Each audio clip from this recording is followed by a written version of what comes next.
നിനക്കൊരിക്കലും ആ ഒരു ജോബിൽ നിന്ന് കിട്ടുന്ന സാലറി നിനക്ക് ബിസിനസ്സിൽ നിന്ന് കിട്ടില്ല. I know that. കിട്ടില്ല എന്നുള്ളത് എനിക്കറിയാം. അത് അറിഞ്ഞിട്ട് തന്നെയാണ് ഞാൻ ഇതിലേക്ക് ഇറങ്ങിയിട്ടുള്ളത്. എന്നെപ്പോലുള്ള പല ഓൺടർപ്രണേഴ്സും ഫേസ് ചെയ്യുന്ന മെയിനായിട്ടൊരു പ്രശ്നമാണിത്.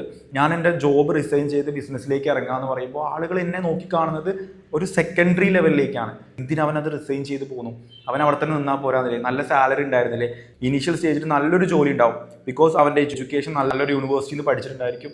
നല്ല പോലുള്ള ഒരു ജോബ് എക്സ്പീരിയൻസ് അവനക്ക് ഉണ്ടായിരിക്കും. ആ ഒരു എക്സ്പീരിയൻസ് വെച്ചിട്ട് അവനക്ക് നല്ലൊരു പൊസിഷനിലേക്ക്, നെക്സ്റ്റ് ലെവലിലേക്ക് അവർക്ക് സ്വിച്ച് ചെയ്യാൻ പറ്റുന്ന ഒരു അവസരത്തിലായിരിക്കും അവൻ്റെ ജോബ് റിസൈൻ ചെയ്തിട്ട് ഇതുപോലെ ഇത്രയും ഡിഫിക്കൽട്ട് ആയിട്ടുള്ള ഒരു ഓൺടർപ്രണർഷിപ്പ് എന്നുള്ള കരിയറിലേക്ക് അവൻ വരുന്നത്. പക്ഷേ നിങ്ങൾ ആലോചിച്ച് നോക്കണം, ഇത്ര നല്ല ജോബ് അവനക്ക് ഉണ്ടായിട്ടും ഇത്ര വലിയ സൊസൈറ്റിയിലേക്ക് എന്തോ അവൻ്റെ കോൺട്രിബ്യൂഷൻ തരാനുണ്ട് എന്നുള്ളിടത്തോളം ആയിരിക്കും എല്ലാ ബിസിനസ്സുകാരും ചുവട് വെക്കുന്നുണ്ടാവുക. ഞാനൊരു MNCയിൽ വർക്ക് ചെയ്ത ആളാണ്. നമ്മൾ എത്ര വലിയൊരു പ്രോസസ്സ് ചെയ്യുന്ന കമ്പനിയാണെന്നുണ്ടെങ്കിലും ഒരു MNCൻ്റെ കേസിലാണെന്നുണ്ടെങ്കിൽ നമ്മളൊരു ചെറിയ പാർട്ടിൻ്റെ ഭാഗം മാത്രമായിരിക്കും. ഇനി എത്ര തന്നെ നമ്മൾ അവിടെ നിന്ന് കഴിഞ്ഞാലും നമുക്കൊരു പൊസിഷനെ അവിടെ ചെയ്യാനുണ്ടായിരിക്കുള്ളൂ.